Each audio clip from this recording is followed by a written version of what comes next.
कितनी बार आपने खुद को खोया हुआ, दिशाहीन महसूस किया है, मानो आपके आसपास की दुनिया ढह रही हो और शरण लेने के लिए कोई सुरक्षित जगह न हो। जिंदगी हमें तेज हवाओं, अप्रत्याशित तूफानों और ऐसे संघर्षों से रूबरू कराती है जो अक्सर हमसे भी बड़े लगते हैं।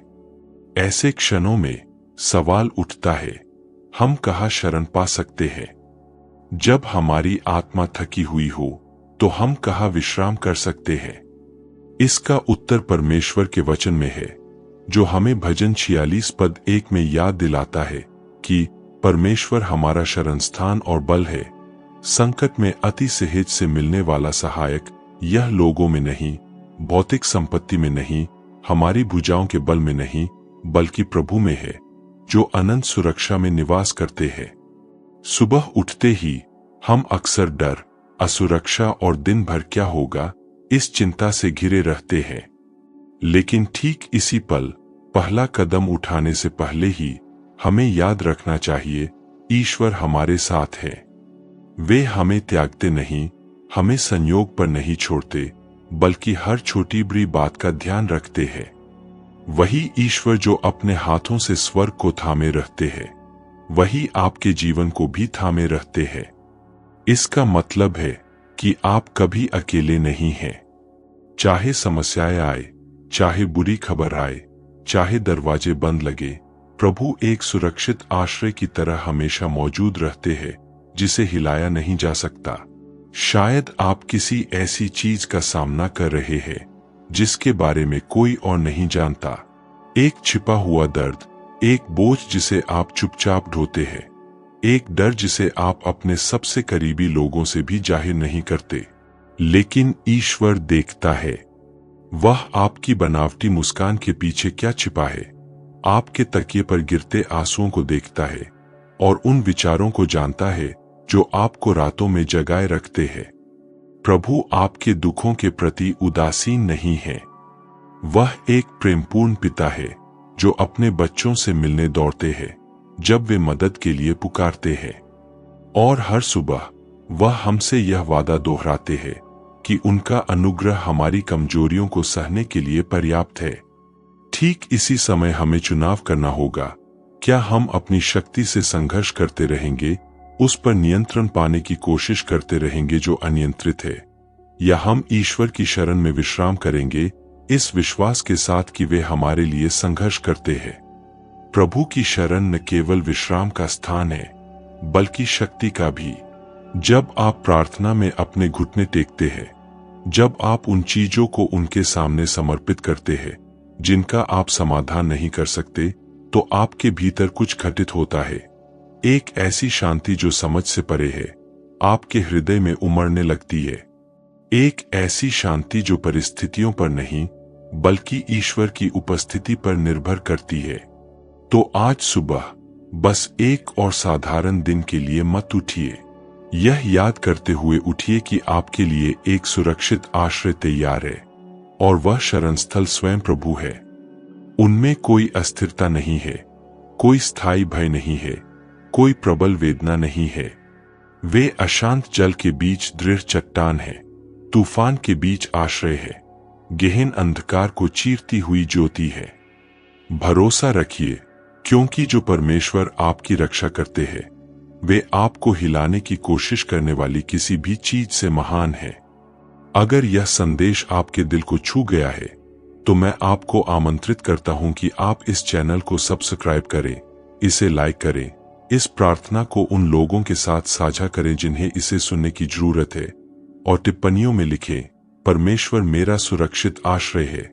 इस तरह आप अपने विश्वास की घोषणा करते हैं और प्रभु में अपना भरोसा मजबूत करते हैं। लेकिन शायद आप सोच रहे होंगे, अगर ईश्वर सचमुच मेरे लिए प्रार्थना करते समय लड़ते हैं, तो मुझे अभी भी इतनी सारी लड़ाइयों का सामना क्यों करना पड़ता है? ऐसा क्यों नहीं लगता कि चीजें उतनी तेजी से बदल रही है जितनी मैं उम्मीद करता हूं? यह सबसे बड़े सवालों में से एक है जो तब उठता है जब हम घुटने टेककर पूरी आत्मा से प्रार्थना करते हैं। सच तो यह है कि प्रार्थना अक्सर संघर्ष को तुरंत दूर नहीं करती, लेकिन यह हमें उससे उबरने के लिए मजबूत बनाती है। जब आप प्रार्थना करते हैं तो प्रभु न केवल आपके आसपास बल्कि आपके भीतर भी कार्य करते हैं। वे आपके हृदय को आकार देते हैं, आपके विश्वास को मजबूत करते हैं और आपको उन विजयों के लिए तैयार करते हैं जिन्हें आप अभी तक देख नहीं सकते। यह जमीन में दबे बीज की तरह है। आप कुछ भी घटित होते हुए नहीं देखते, लेकिन कुछ शक्तिशाली चुपचाप बह रहा है। और ठीक इसी खामोशी में कई लोग हार मान लेते हैं। आपने कितनी बार प्रार्थना करना बंद करने के बारे में सोचा है क्योंकि आपको लगता था कि ईश्वर सुन नहीं रहे हैं? कितनी बार आपको लगा है कि आपके शब्द शून्य में खो गए हैं? लेकिन आज पवित्र आत्मा आपको याद दिलाते हैं, हर प्रार्थना स्वर्ग में दर्ज होती है, हर आंसू इकट्ठा होता है, हर पुकार सुनी जाती है। दानियल ने 21 दिनों तक प्रार्थना की जब तक कि स्वर्गदूत ने उत्तर नहीं दिया, और उस दौरान स्वर्ग पहले से ही गतिशील था, हालांकि मानवीय आंखें उसे देख नहीं सकती थीं। आपके साथ भी ऐसा ही है। जब आप प्रार्थना करते हैं तो ईश्वर पहले से ही अदृश्य शत्रुओं से लड़ रहे होते हैं, उन दरवाजों को खोल रहे होते हैं जो बंद लगते थे और उन शत्रु योजनाओं को विफल कर रहे होते हैं जिनकी आप कल्पना भी नहीं कर सकते। हमें यह समझने की जरूरत है कि प्रार्थना सिर्फ बातें करना नहीं है, यह भरोसा करना है। यह भरोसा करना कि परमेश्वर हमारी समझ से कहीं ज्यादा गहरे स्तर पर काम करते हैं। हो सकता है कि आप अभी कुछ मांग रहे हों और परमेश्वर उसे तुरंत देने के बजाय पहले आपको आने वाले आशीर्वाद का भार उठाने के लिए मजबूत कर रहे हों। क्या आपने कभी सोचा है कि शायद यह देरी कोई नकारात्मक बात नहीं बल्कि तैयारी का समय है? अगर वह आपको पहले दे देते तो यह एक बोझ भी बन सकता था। लेकिन जब आप प्रार्थना में प्रतीक्षा करते हैं तो आपकी आत्मा पिता की इच्छा के साथ संरेखित होती है, और जो आएगा वह परिपूर्ण और स्थायी होगा। और इसमें कोई शक नहीं, कुछ लड़ाइयां ऐसी होती है जिन्हें सिर्फ घुटनों के बल ही जीता जा सकता है। कुछ आध्यात्मिक युद्ध ऐसे भी होते हैं जिन्हें आप अपनी भुजाओं की शक्ति से नहीं बल्कि केवल विश्वास की शक्ति से जीत सकते हैं। शत्रु प्रार्थना की शक्ति को जानता है, इसलिए वह आपको विचलित करने, हतोत्साहित करने और यह विश्वास दिलाने की कोशिश करता है कि आगे बढ़ने का कोई मतलब नहीं है। लेकिन आज परमेश्वर आपसे कहता है, मत रुको, प्रार्थना करते रहो। मैं तुम्हारे लिए लड़ रहा हूं। तुम्हारी हर पुकार के साथ दीवारें कमजोर हो रही है, जीरें टूट रही है और दूरियां भर रही है। भले ही तुम्हारी आंखें अभी इसे न देख पा रही हों, आध्यात्मिक दुनिया गतिमान है। इसलिए अपनी प्रार्थना को तुच्छ न समझें। जब आप प्रार्थना करते हैं तो आप स्वर्गीय सेना में शामिल होते हैं। आप अपने कमरे में अकेले हो सकते हैं, घुटनों के बल, आंसुओं में डूबे हुए, लेकिन आध्यात्मिक रूप से आप प्रभु के दूतों से घिरे होते हैं। आप परमेश्वर के सामने भले ही मौन हों, लेकिन अदृश्य में अंधकार के विरुद्ध गर्जने जैसी एक पुकार गूंजती है। आपकी प्रार्थना किसी भी हथियार से ज्यादा शक्तिशाली है, क्योंकि यह आपकी ओर से परमेश्वर के हाथ को सक्रिय करती है। और आज मैं पूरे विश्वास के साथ तुमसे कहता हूं, प्रार्थना कभी भी विफल नहीं होती।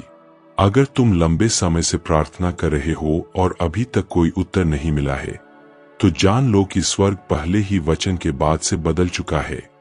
संघर्ष जारी है, लेकिन तुम अकेले नहीं हो। सेनाओं का परमेश्वर स्वयं तुम्हारे लिए लड़ रहा है। मेरा निमंत्रण है कि आप इस प्रार्थना के अगले क्षण तक मेरे साथ बने रहें, क्योंकि हम मिलकर असंभव लगने वाली लड़ाइयों पर प्रभु की विजय का उद्घोष करेंगे। खुद को तैयार रखें, क्योंकि परमेश्वर आपके जीवन में जो कुछ भी डालेगा वह आपकी कहानी बदल देगा। यदि यह संदेश आपसे बात करता है तो चैनल को सब्सक्राइब करना, इसे लाइक करना और इस प्रार्थना को उन लोगों के साथ साझा करना न भूले जिन्हें आज शक्ति की आवश्यकता है।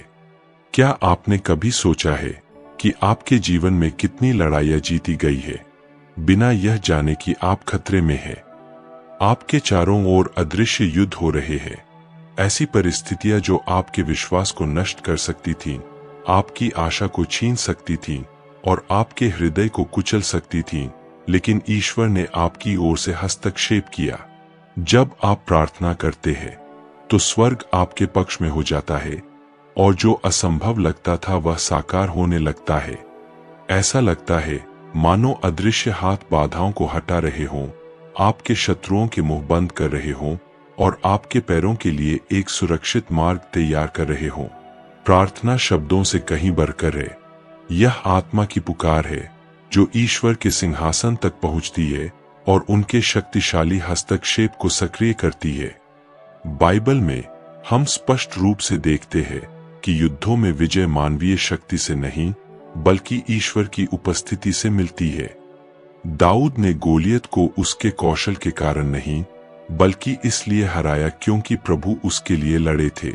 इस्राएल के लोगों ने लाल सागर इसलिए पार किया क्योंकि उनके पास शक्ति थी, बल्कि इसलिए कि ईश्वर ने उनके सामने जल को 2 भागों में बांट दिया था। आज भी यही बात लागू होती है। हो सकता है कि आप में शक्ति की कमी हो सकता है कि आप अकेलापन महसूस करें, लेकिन प्रार्थना में घुटने टेककर आप यह घोषणा कर रहे हैं कि आप अपनी क्षमता पर नहीं बल्कि सर्वशक्तिमान ईश्वर की शक्ति पर निर्भर है। यही वह क्षण है जब ईश्वर परिदृश्य में प्रवेश करते हैं और आपकी कहानी बदल देते हैं। कितनी बार आपने सोचा है कि अब अंत आ गया है, लेकिन अचानक अप्रत्याशित मदद आ गई। कितनी बार आंसू बहे हैं, लेकिन एक अकथनीय शांति ने उन्हें पोंछ दिया है। यह संयोग नहीं है, यह परमेश्वर है जो आपकी लड़ाई लड़ रहा है। वह मुक्ति भेजता है, द्वार खोलता है, हृदय बदलता है, तूफानों को शांत करता है और आपकी आत्मा को मजबूत करता है जब आपके आसपास की हर चीज आपको गिराने पर तुली हुई लगती है। आप अकेले नहीं हैं, आप कभी अकेले नहीं रहे।